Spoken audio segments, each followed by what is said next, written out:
Well, this is the main press centre where hundreds of journalists from across Europe and around the world stayed late into the night writing up the details of the compromise agreement. But amongst the reporters here, there's something else they're talking about, the body language between the French and German leaders. François Hollande and Angela Merkel. Videos yesterday showing her shaking her head as she walked down the corridor and the pair of them appearing to keep their distance. Well, with me to discuss that issue, we've got Kerstin Gamelin, who is from the Süddeutsche Zeitung in Germany, and also Guillaume Nordin from Radio France International. Let's start with you, Kerstin.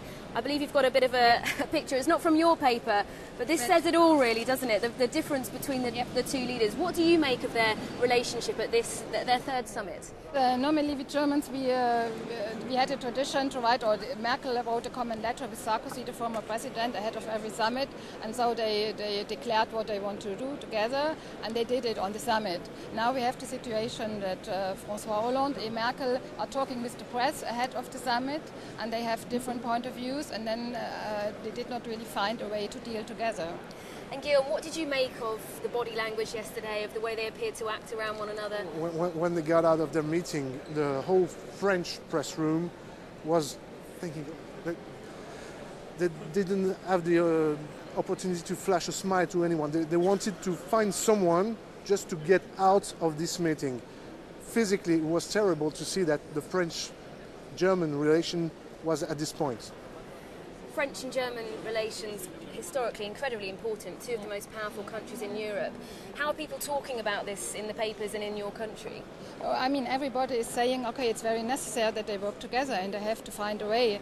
But unfortunately now we have the upcoming election in Germany, and François Hollande is a socialist and Merkel is conservative, so meaning they are political enemies. So it will be hard to find a deal, but they have to find a way to cooperate, because that is the heart of Europe.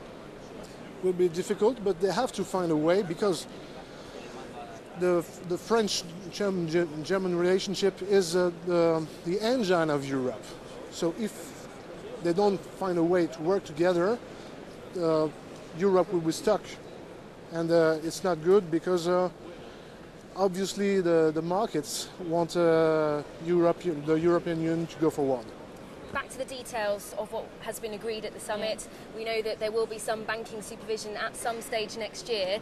The word compromise is being used, but is that how it's being portrayed in the papers in your country? I mean, it sounds like a compromise, because actually we have the date, 1st January 2013, but it's only for the legal framework. The really putting into operation will be in the course of the next year, meaning it's exactly what Angela Merkel wanted to get here in Brussels. So she wants to prevent the supervisory coming into force before the German election, that is next year in September, meaning there will not be a decision about direct banking recapitalization before the election. So it's a big goal for her. Merkel being seen as the winner in France? Well, she had what she wanted, this delay till the elections.